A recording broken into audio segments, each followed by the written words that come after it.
Hello, everybody, and welcome to Week 4. It is Super Bowl weekend, and the Chiefs obviously performed pretty well. If you guys even watched Super Bowl, and then we had some halftime performances. You take that or leave it.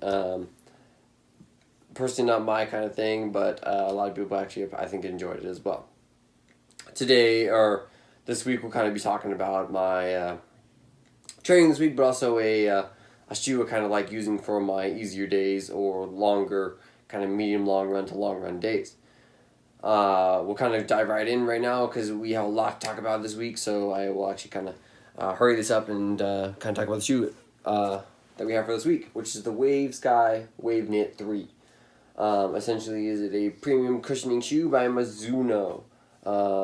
It is more of one of their neutral category shoes, so it doesn't have any extra medial posting on this side of the shoe, and then also a 10mm drop. So pretty standard in the drop of the heel compared to the forefoot, which we got a 33mm heel and as opposed to a 23mm forefoot right here in terms of stack height.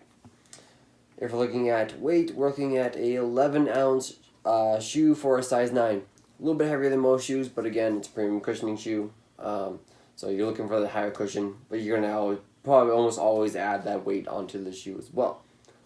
The foam type is going to be their Mizuno Wave foam, which is their standard EVA foam that Mizuno uses, plus an X-Pop foam, which is essentially kind of like right here, this yellow foam right here. That's going to be a polyurethane mix, encasing a thermoplastic polyurethane foam.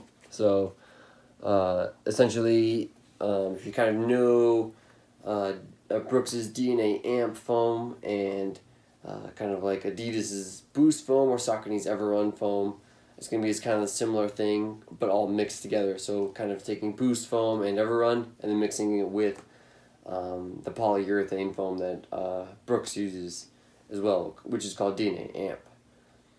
They also use their Euphoric X, which is Mizuno's high cushioned foam. Again, this is a more plush premium shoe, so you're going to want a softer feel of the shoe, so they use more of the Euphoric X foam in here as well. And then they also have obviously more of a semi-curved last. Most Mizunos actually have more similar to a curved last. It's actually pretty curved still. Kind of draw a line through here. You're not seeing a very linear line. You're seeing a little bit of curvature right here. Mizuno shoes, I feel like curve quite a bit, but not a perfectly straight line as well. If we're looking at other technologies, looking at the outsole being the X10 outsole, like most shoes, really just a carbon rubber, really try to increase durability and traction as well. We also have the Wave Knit, which is Mizuno's knit upper, complete with, or they really just try to compete with other, like knit uppers by other shoes, which is most standard is going to be the extra breathability in the forefoot right here. You kind of see you can actually see your sock or foot through the mesh right here in the forefoot. And then also they have a more roomy feel to the shoe typically, what I've kind of noticed by fitting people and actually wearing the shoes as well. More breathable as well with that being more open in the toe box right there. Doesn't repel dust or moisture as well though. So I mean, it's a trade-off. I mean, some people like the engineered mesh, some people like that very breathable upper in the shoe as well. Let's see, so Mizuno kind of likes, I guess, that smooth ride to the shoe. So that's why they put kind of these, a lot of flex grooves in the shoe. So to increase the smooth ride is what they call it. They kind of put more and more flex grooves in their shoes. So this guy has quite a few flex grooves, which is great for increasing the smooth transition of the shoe, but also bad in terms of like for example, I ran in my spikes yesterday, pretty minimal, and my forefoot got pretty beat up, and went and used this for my long run today actually, and felt that kind of underneath the ball of foot on that big metatarsal. Felt a lot of irritation at first, just because of the extra flex screws in there and bending of the shoe. Maybe the extra cushioning as well, actually causing that that problem as well. But overall, not a bad, not too bad. I mean, by the mid run, I didn't even feel it anymore. Also, if we're kind of looking at the insole of these guys, I'll kind of show you. They have a very thick insole, especially in the last Wave Sky. Actually, they had a very, very thick insole with a foam that doesn't give as much as some other insoles, but that gives that very cushiony feeling in most shoes as well. Fit medium, I say medium-sized foot. So essentially, throughout the whole shoe, throughout the heel and the forefoot, fits a medium-sized foot pretty well, or actually very versatile fit. So it fits very narrow feet, very well, not very, but a little bit wider feet as well. So not a bad shoe in terms of kind of appealing to the masses, but maybe the marketing or something has gone wrong with this shoe where I feel like it hasn't been recommended as much. Maybe it's actually the durability of the shoe, which I'll touch on a little bit later. So basically, I mean, we're looking at the retail of this shoe being $160 with it being one of those more premium cushioning shoes, like the Brookses or New Balance or any of those really, or Nike or any of those big brands. You're looking at probably $150, $160 shoes.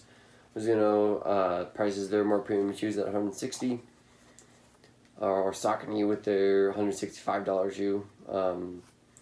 So I mean, $160, pretty good price point for a premium shoe, competitive, obviously.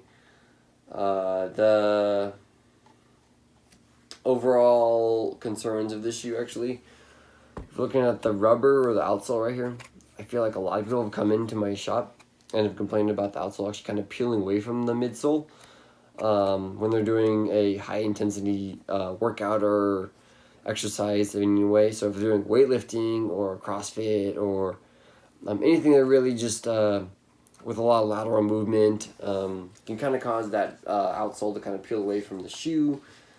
And that is one of the main issues I've had with this shoe in terms of durability. I mean, the foam's been durable and all that, but people have really not liked that. Within like 5 or 10 miles of the shoe, they already have that outsole peeling away. I haven't had any problems. I haven't run over 100 miles in the shoe, but if that high intensity work that's not running related as much, you do see that peeling away.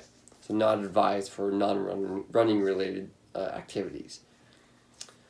So yeah, that's the Wave Sky Waveknit 3. We will maybe dive into some of their other shoes a little bit later on in my kind of series right here. But let's kind of talk a little bit more about how my training went this week. Monday was a light basic mileage day with maybe a little bit of strides and stuff. Tuesday was a speed day. Originally I was supposed to do a kind of like a mileage and some hill sprints. Actually ended up going with Metro and kind of did a 200-meter workout where I hit 28 seconds per 200. Was supposed to be the whole thing, but actually ended up only doing the first set at that, and then actually went to 30 and like 31, 32 for the next set. So I had 3 sets of 4 200s, and I felt like it was more of a lactic tolerance workout, so not necessarily a speed workout, which I originally had planned. It kind of works out well though. They're very similar, I feel like. One's a little bit different in terms of you build lactic acid, you don't clear it out, and you can't really tap into your fast twitch muscle fibers as much. So I would build a lactic acid, which I really feel like I need because I haven't done any of those kind of workouts recently with marathon training. But yeah, I had a really good workout with a really difficult workout as well.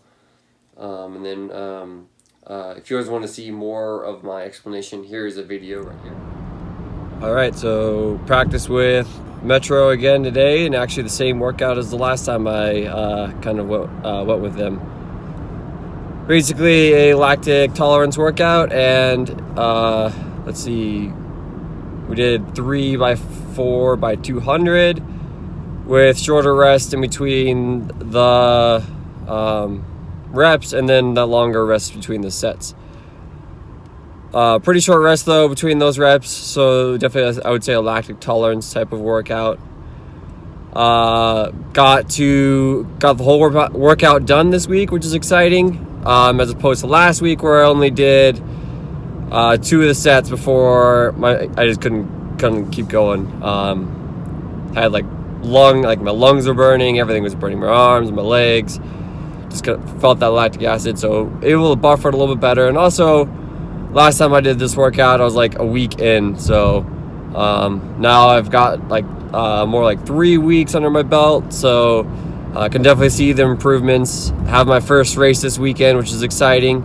This will be my hard workout for the week, and then maybe just some maintenance and trying to keep my muscle tension at a good spot as well before the race. I'm actually going to be pacing this race for the most part, maybe try to finish it out.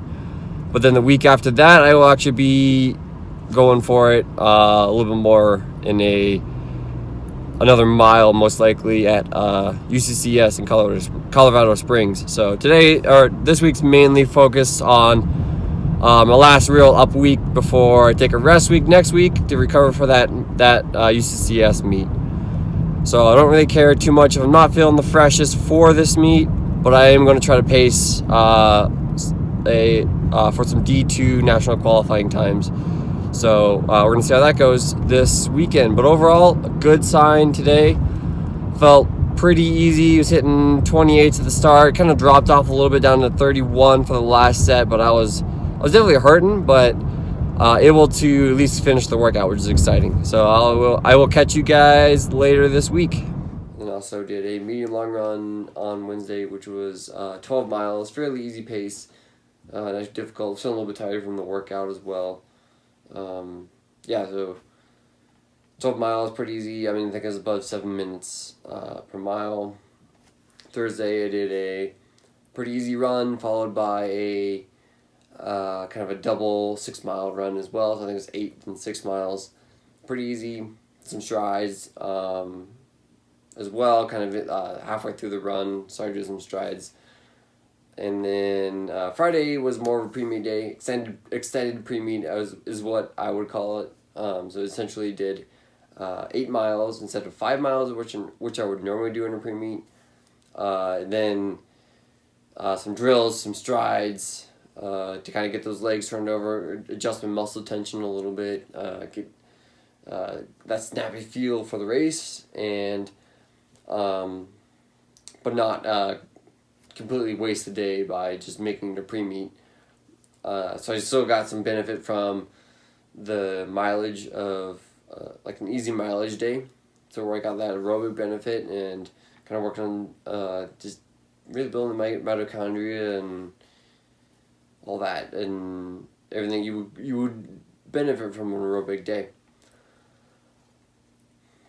Let's see, so Saturday I started with obviously a little bit of a shakeout. Just kind of took Malos on my dog Malos on a walk walk/jog, and then went into my warm up, which is 3 miles, my kind of pre-meet, which is like drill strides. Then went into my pacing effort for the mile. I was a little psyched out, and because of my marathon pacing, I didn't think I was going to be able to hit my mile pace. So it was supposed to be a 4:18 mile pace. I ended up going out 28, which obviously not 14, on a 188 meter track, which is at 6,000 feet, which is very difficult to do. And then I went out 60 through the 400, hit the 800. I missed the 600 split, but I hit the 800 and 206, 207, which is right on pace where we wanted to be. A little bit quicker through the 800 meters as opposed to the last half, where we figured the athletes would probably die a little bit. So I peeled off more like 1,000 meters in, just because like I felt the guys coming up on me, and I was like, all right, I gotta peel off. Like I'm just slowing them down at this point. So I peeled off about 1,000 meters after one of the turns, and a Mesa guy actually passed me. And then followed by the Minot State guy, I believe, and then the Metro guy was already way gone, and maybe I took it out too quick, but overall, I mean, I kind of paced the wrong person. Both those individuals were trying to pace the Minot State guy, and then the Metro guy kind of fell off. Could have been due to their week's effort. They're both kind of working towards a different meet, not this. They weren't focusing on this meet. I was just trying to pace them through it, see if I could maybe get them in a national qualifying time. So maybe a good workout for both of them. We'll kind of see how they progress throughout the season. Yoni, or Yonatan, I think is his full name. And then Logan, I don't remember the last names. Or Landon, sorry, not Logan, kind of went through, and we'll kind of see how they progress. I think they both have potential to make it to the national meet, so I'm excited for that. But maybe it won't be till like the end of the season, closer to conference, or maybe just the meet before conference, that they're going to make it in. I do have faith in both of those individuals, though. So here's a quick video on that, if you guys want to catch a video on that as well.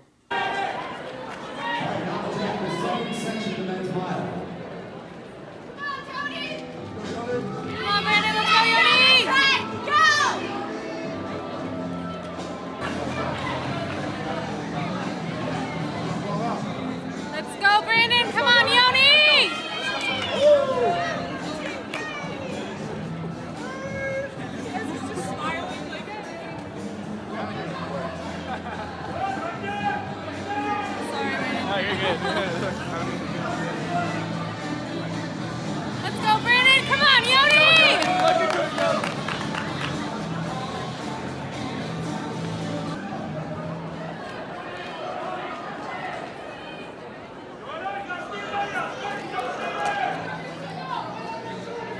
Come on, Yoni! Hang on! Let's go, Yoni! You're looking good, Come on, Yoni!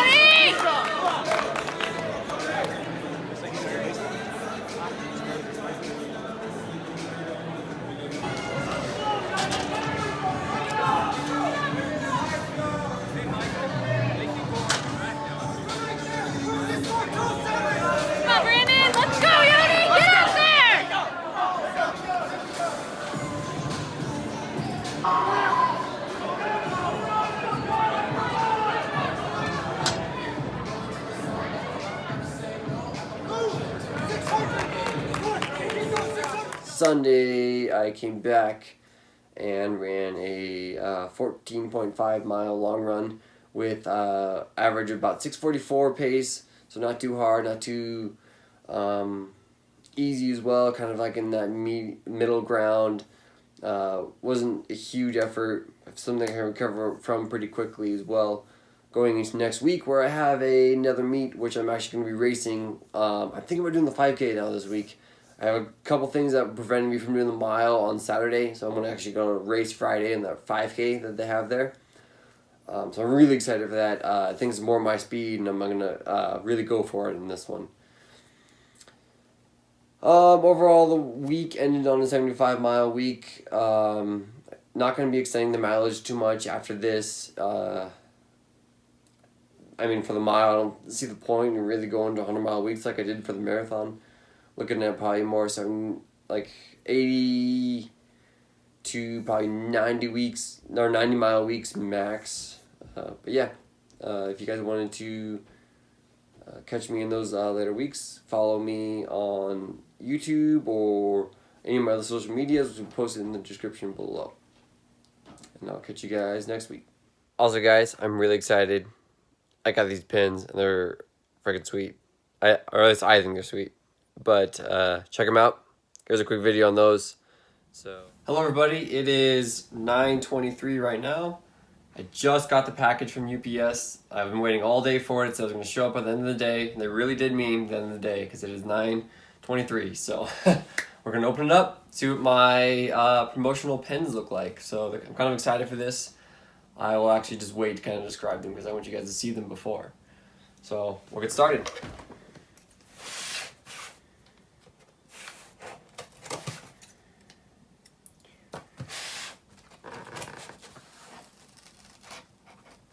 Open it. There's some hefty tape on this thing.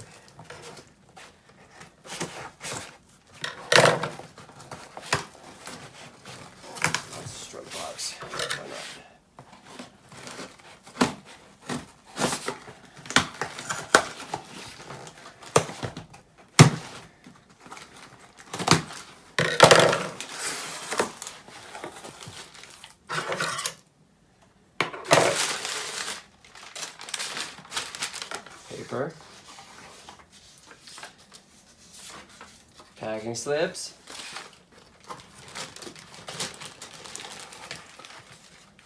And here they are.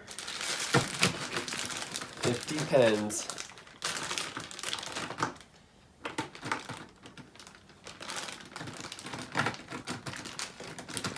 Got a good variety of them, so kind of look at some of the colors here. I got 2 colors. There's 3 of those colors. Look closely, you can see it has a level right here. Measuring tape, it has inches and centimeters, I believe. A little stylus end right here. Obviously a pen, you can just twist that, pop that guy out. And then also it has some way to access a Phillips or flathead screwdriver. Oh, there we go. Flathead.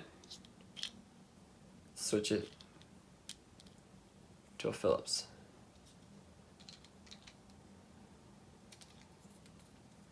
Get the cap back on now. I can't get the cap back on, but show you guys one of these. Overall, what the pen looks like, it's got my logo and my website on there too. So, yeah, I'll catch you guys later.